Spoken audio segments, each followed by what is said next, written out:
one of the concepts that I love, and it's great for kids too, you realize that pit of your stomach feel that you feel when you're anxious, you ever realize it's the exact same physical response you get when you're super excited? Yes. Right? And like, think about just that minor flip. When someone's anxious and they're feeling it, right? Yeah. And they can't get out of it because their head's stuck there because they feel it in their stomach. It's like, is that anxiousness? I was like, could that be excitement for what you're about to do? And that's state management right there, right? It's like, let's retune what this means, and we're going to get a lot better result.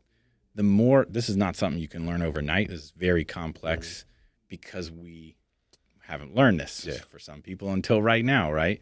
But if you practice at that over time, you can craft every day to start as good as it's going to get, right? And that, the more often you're in that beautiful state where you're energized and you're empowered to go out to the world, you're going to get a better result, bar none, right? Who's going to get a better result? The guy that wakes up and says, man, I've got to do all this work, or the guy that gets up and says, I get to do all this work. Yes. Right? And that's the way I choose to look at things in my work too, is like, I get to go do this every day. Right, I get to come to this office. That mindset shift is profound. I mean, I'm a person who would wake up and immediately open my phone and see my to-do list. And then my life became a to-do list. And I was obsessed with time to the point where if someone, if I'm doing something in the middle of the day and like someone's like, hey, I just wanted to say, hey, what the fuck do you want? Like, I'm like, that's my first visceral reaction in my head. Yeah. And it literally kept me from having friends because I'm like, I don't have time. I have to finish this assignment. My whole life became a to-do list. Yeah. And it took me hearing something like this, what you just said about, sort of shifting from I have to I get to. And it took a lot of, it took death and all sorts of things happening in life where I just started really being appreciative and having gratitude for the day, for that I get to I'm awake, I'm alive. I get to do this thing, and these people that pay me to do this, let's just get it done.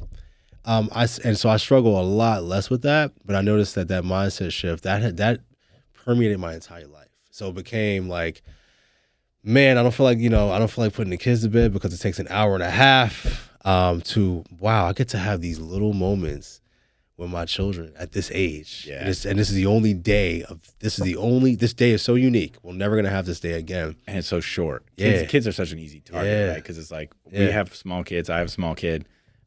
That's one of the easiest areas. It's like the moment you're frustrated as a parent, you remember that like one day they're not going to care that much. They're not going to want you to lay in bed. They're not going to want to tell you all the little trivial things that happen at school.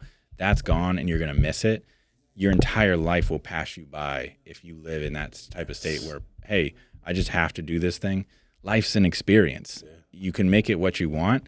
You can make the choice to do that, and that's your prerogative. I personally don't surround myself with people like that because that's toxic. I don't need to see it. And I want to be around people that think similar to me, and that like, this is an opportunity that we want to capitalize on, right? Yeah. I only get one shot. Why not make it something worth living and make it beautiful rather than be in misery and live in that state and stay there? And talk about, man, toxicity and just that.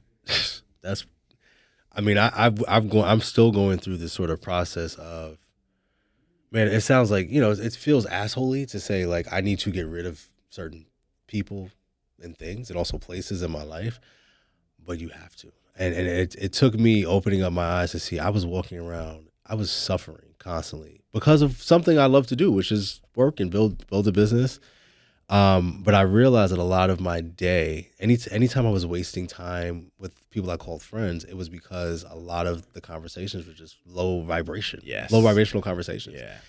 It's just complaining, and you take on that energy, and then, as a friend, you try to give it sound advice, but then you leave that conversation like, dude, I've been telling you to do this thing for the past 7 months, and you've done nothing.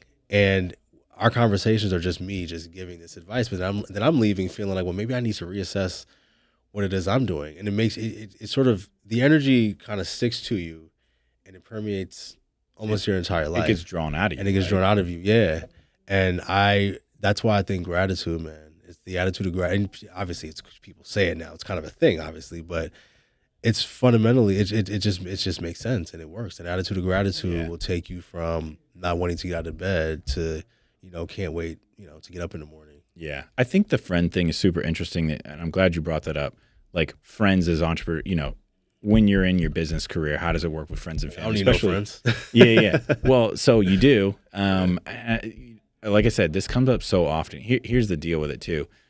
One of the biggest things that like people continue, like when you get together with your old friends, if as an adult, what are you really talking about? Stuff from 10, 15 years ago. It's the same stories, right? Yep. You're not out making new experiences. Yeah. You're just talking about the old stuff, and you're doing it because it's familiar. Mm-hmm. And here's the thing. People, and this goes for family and friends, and I get that this isn't super popular to say. It's not super popular from the people that still want to be who they are and don't want their friends who are in business to move away from them, which is the majority of people, right? So that's why I say it's not popular, because anybody that needs to hear it, they'll get the impact. You're not dumping people, right? At the end of the day, you're growing, and you're going to want to find people that are growing at the same speed and in the same direction as you. Yeah. So it's not that we're like, you hear all the, you're not loyal to your friends.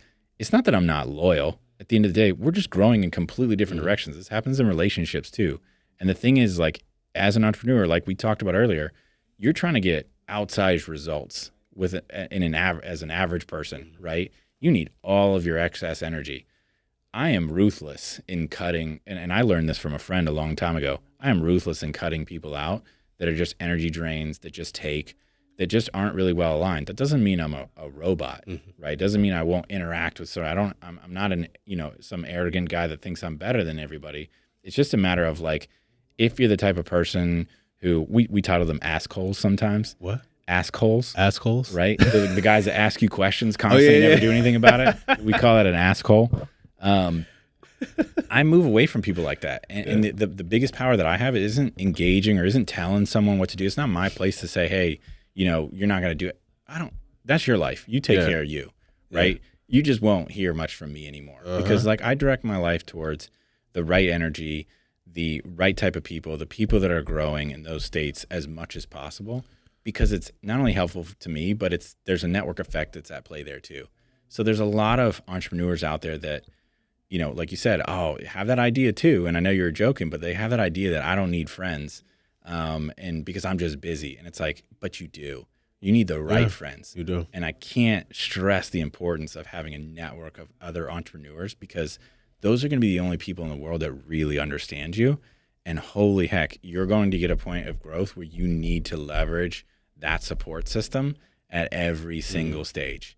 And hopefully your family's on board with that too. So a lot of people have bad family. And again, the family guilt holds them there. Yeah. But at the end of the day, it's like you've got to move and focus your life on the things that are going to help you get to where you want to go, or you will be crushed by it constantly. And the sad part is like, that's stuff you choose to. So there's nobody to blame but you at the end of the day. Yeah. If you've chosen to stay there and hang out with those people because you don't want to move on or you don't want to be seen as a jerk, you get that life. And that's up to you.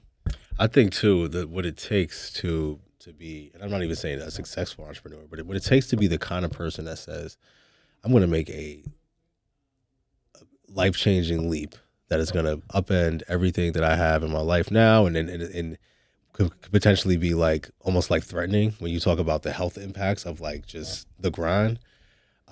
It takes a certain type of person to do that. And I think to me, it takes an empath.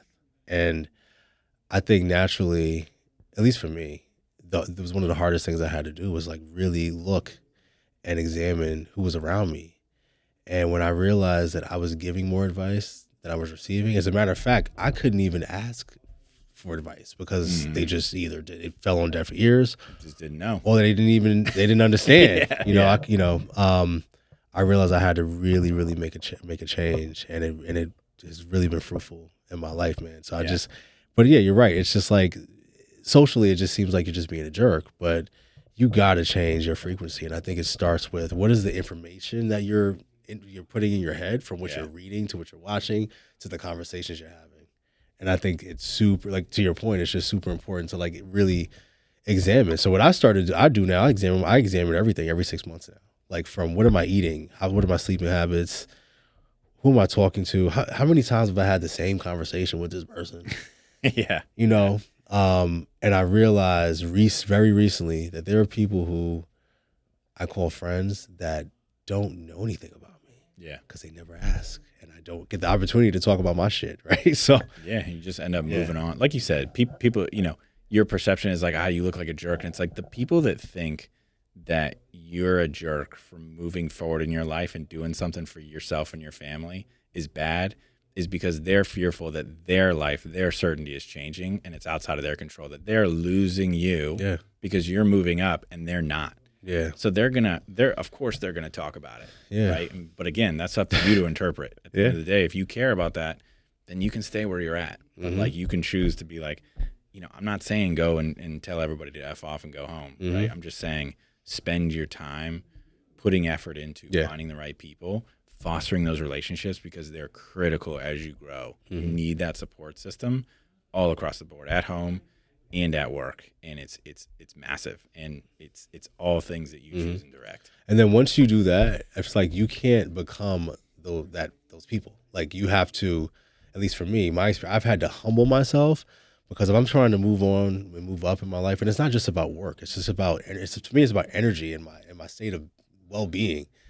Once I started meeting people like you and other some of our mutual friends, I'm like, I'm the brokest person here. And I had to like humble myself and not become the person that the people I was running away from, and open your mind to learning and realizing that there are certain things you're going to experience as a person who's trying to start a business or whatever, has a dream or a vision, and you're going to make a lot of mistakes.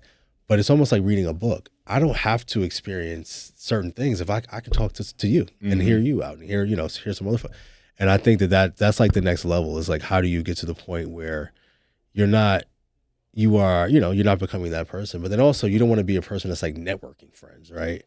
And so it's a weird balance, right? And it has to happen organically. And I think it goes back to energy. If you're putting yourself in a state of mind of positivity and gratitude, those people are going to just naturally come into